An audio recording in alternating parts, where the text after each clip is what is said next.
Okey, Assalamualaikum warahmatullahi wabarakatuh dan salam sejahtera. Saya Cikgu Nurul Huda binti Abdullah daripada Sekolah Menengah Kebangsaan Alor Janggus. Okey, baik, hari ini saya akan sampaikan tentang Sains Tingkatan 3 Bab 2, topik 2.5 pertukaran gas dalam tumbuhan. Okey, jadi pada akhir pembelajaran, murid-murid diharapkan dapat menyatakan maksud osmosis, menjelaskan proses osmosis di dalam sel pengawal dan menjelaskan kesan osmosis terhadap keadaan liang stoma. Okey, so yang pertama kita tengok tentang liang stoma dan sel pengawal. Okey, setiap stoma terdiri daripada satu liang stoma yang disepadani oleh sepasang sel pengawal. Sel pengawal mengandungi kloroplas untuk menjalankan proses fotosintesis. Okey, so semua murid-murid tahu kan, fotosintesis adalah proses tumbuhan membuat makanan sendiri dengan bantuan cahaya matahari.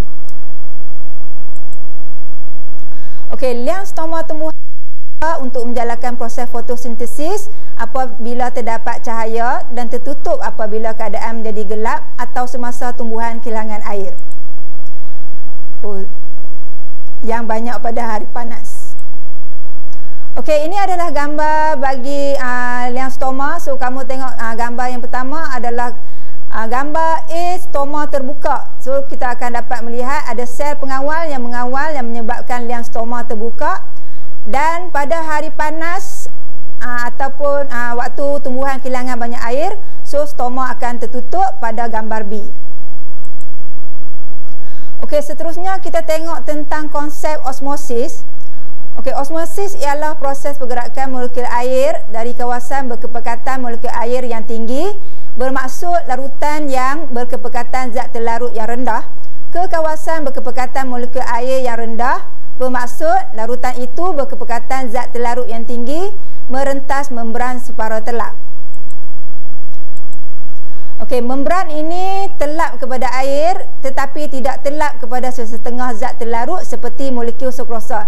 Itu adalah maksud bagi membran separa telap.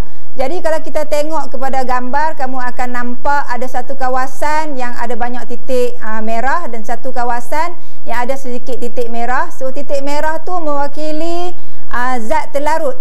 Jadi kita akan melihat bahawa pergerakan air adalah daripada kawasan yang kurang titik merah, yang kurang zat terlarut kepada kawasan yang tinggi zat terlarutnya, ataupun kawasan yang berkepekatan molekul air yang tinggi ke kawasan berkepekatan molekul air yang rendah.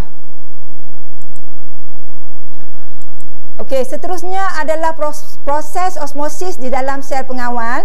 Okey, ini berlaku apabila terdapat cahaya, sel pengawal akan menjalankan fotosintesis untuk menghasilkan glukosa.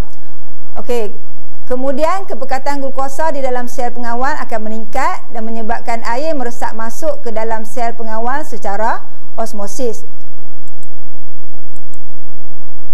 Okey, apabila air meresap masuk ke dalam sel pengawal secara osmosis, dia akan menyebabkan sel pengawal menjadi segah dan membengkok. So kita dapat tengok perbezaan dekat dua gambar ini.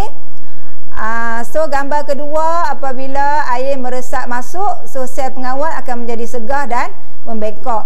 Sebaliknya pada waktu malam atau hari panas, air akan meresap keluar dari sel pengawal juga secara osmosis dan menyebabkan sel pengawal menjadi flasik dan lurus.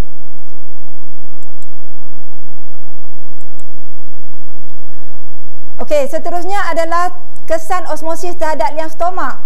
Jadi pada waktu siang, air akan meresap masuk ke dalam sel pengawal secara osmosis dan menyebabkan kedua-dua sel pengawal membengkok dan membuka liang stoma. So jadi kita dapat tengok di sini sel pengawal membengkok, jadi liang stoma akan terbuka.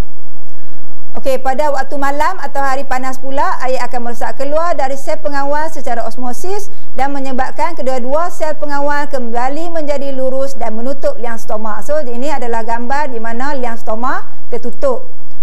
Okey, seterusnya kita sampai kepada soalan uji minda. Ianya hanyalah soalan ringkas sahaja. Okey, so di sini kita tengok struktur bagi stoma. So kita cuma perlu menyatakan struktur bagi P dan Q. Jadi apakah yang mewakili P dan Q? P adalah sel pengawal dan Q adalah stoma.